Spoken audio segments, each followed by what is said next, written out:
2024 World Relays just capped off here in Nassau, Bahamas. And yes, you might think of this as not too high profile of a meet, right? The Olympics is later on in the summer. No, this was a huge meet where some of the top stars showed up and showed out to represent for their countries and get a qualifying spot for the Olympic Games in the relays later on this summer. You're talking about Gabby Thomas, Noah Lyles, Letsile Tebogo, Marcel Jacobs, Femke Bol, Shani Maluibo. There were so many names, again, who really came here and showed up for their countries to ensure they got a spot to qualify at the Olympics in all the relays, from the mixed 4x4 to the open 4x4s, as well as the 4x1s. Now, I'm going to give you 6 of my top highlights from this past World Relays, 2 days of amazing action on the track, and I have to start off with Gabby Thomas. Gabby Thomas was arguably one of the top stars of the event because of what she was able to do over the past 2 days. Day one, she ran the second leg on the USA Women's 4x1. Really easy leg, really comfortable to,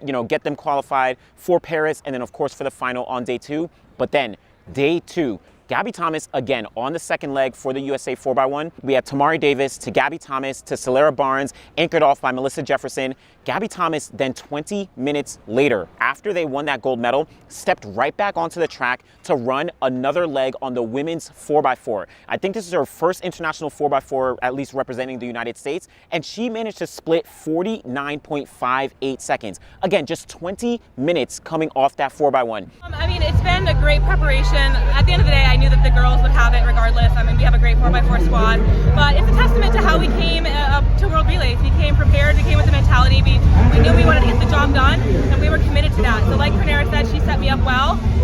It was a pretty easy run from there, and then I knew that they would finish it strong because that's what they do, and I see it time and time again. But really great support from the team, and great support from the coaches. This really bodes well for what is going to be, her potential when we look towards Paris. Not only, of course, in the 200, where we know she is a very strong threat to, get on the podium, but also will she potentially be running a triple 4x1, 200, as well as the 4x4? Who knows? But Gabby Thomas really shined here and really proved why she was one of the top athletes in the world that everyone should be keeping an eye out for. Now, bouncing off that, still with the United States, we have to talk about the men's 4x1.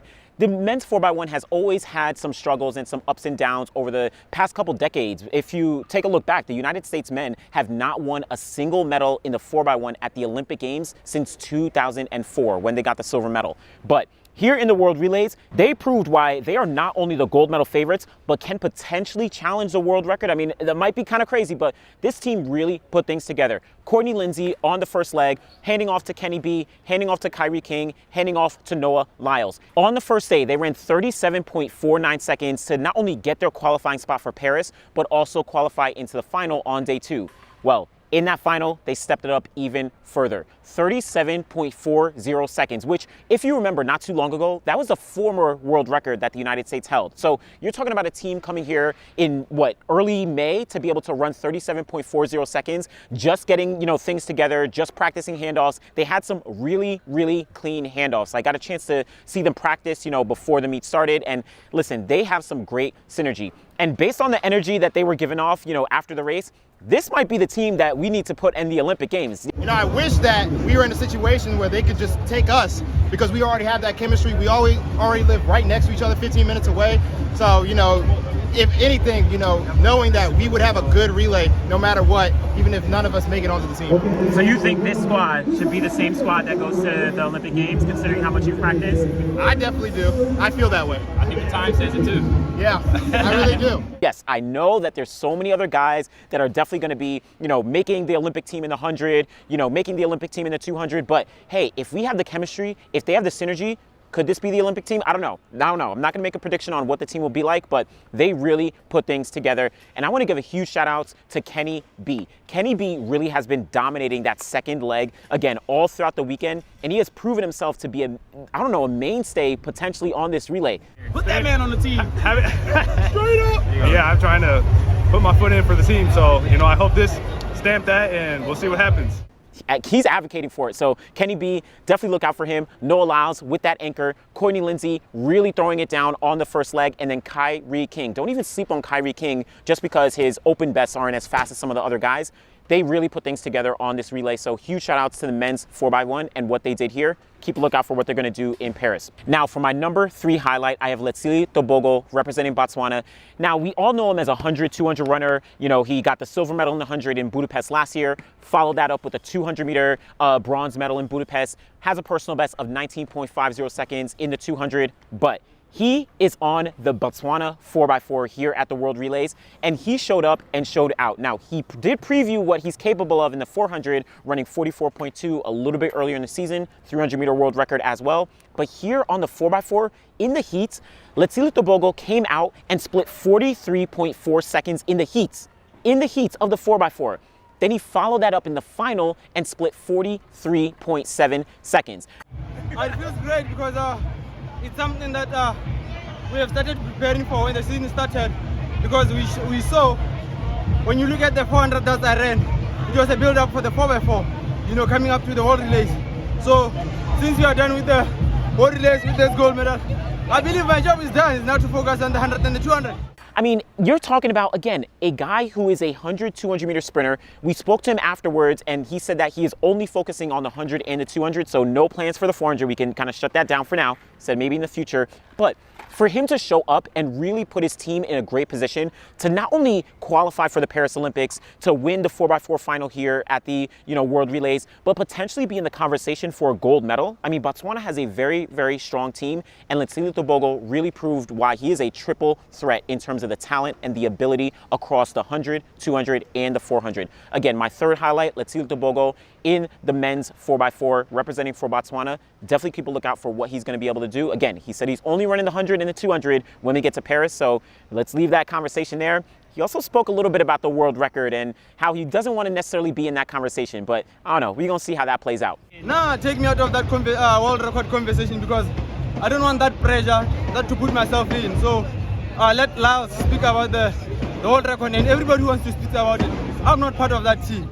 Now, speaking of Letsile Tebogo, Botswana, I mean, number 4 for me at this meet was the dominance of Africa, really stepping things up and coming back on day 2.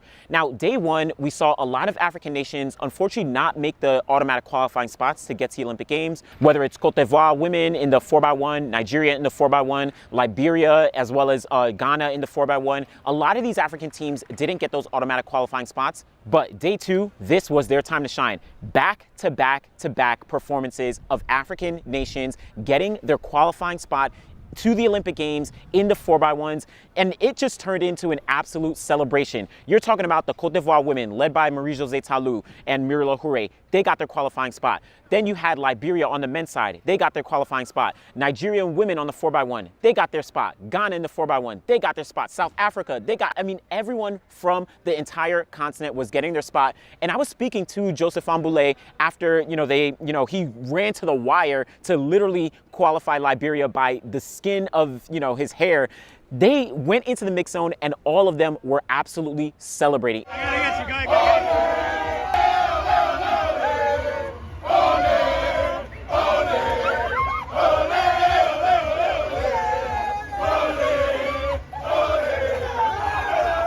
It was a party for the continent all here at the World Relays. And with that, I just want to give a shout out to Joseph Mboulé. Now, we know his running style where, quote unquote, he doesn't get out as fast. He, kind of is a little bit slower on the turn and then he really comes on the second half. That's exactly what he did in this 4x1. And I mean, he said that he literally sometimes finds it fun to keep all the fans on edge with how close he leaves it at the last second. But again, huge shout outs to, Joseph Mboulé for getting Liberia, but then all the African nations, Côte d'Ivoire, Nigeria, Ghana, South Africa, Liberia, across the board, they dominated. They're going to the Olympic Games, and we're going to see some fireworks when we get to Paris. Now, my 5th highlight from the meet is Rhashidat Adeleke representing Ireland. I mean, this is another individual athlete who is arguably one of the most talented in the sport right now, and what she did at this meet is, I don't know, unprecedented in terms of an athlete being able to run multiple races at the quality that she was able to do it. In the mixed 4x4 on day 1 for Ireland, Rhashidat Adeleke ran 49.64 seconds on her split. A huge split. But then she followed it up just about an hour later or so on the 4x4 and ran 49.48 seconds. That was just day 1. She then followed back on day 2 on the mixed relay to ensure that her team would qualify and ran 48.45 seconds. 48.45 seconds for Rhashidat Adeleke, represented Texas, of course competes for Ireland. You know, not too long ago, she was in the NCAA. Rhashidat Adeleke is arguably one of the top athletes that you definitely need to keep an eye out for. I've been feeling really good, you know. My coach, I think for Lyles, he's been doing amazing work for us. He's been helping me work my weaknesses, which was a really big part of our training this year, you know, to Olympic year. We want to, last year came fourth at Worlds. Don't want that to happen again, so we've really focused on the things that we can improve on. And I'm just really happy to be here healthy and doing well. She very likely could be a medal threat in the 400 once we get to Paris later on this summer. And huge shout outs to her entire team for Ireland, as they are now going to Paris. They could be in the conversation for a medal based on what they did here, but I do want to give that huge shout out to Rhashidat Adeleke for what she did at the World Relays here in the Bahamas. Now, for my sixth and final highlight from these World Relays, I can't be in the Bahamas without shouting out the Bahamian team. In that mixed relay, we saw Shani Miller, we saw Stephen Gardner, of course, the highlights of the team here. They were coming back for the first time since 2017. They actually won the mixed relay right here in the Bahamas at the World Relays back then.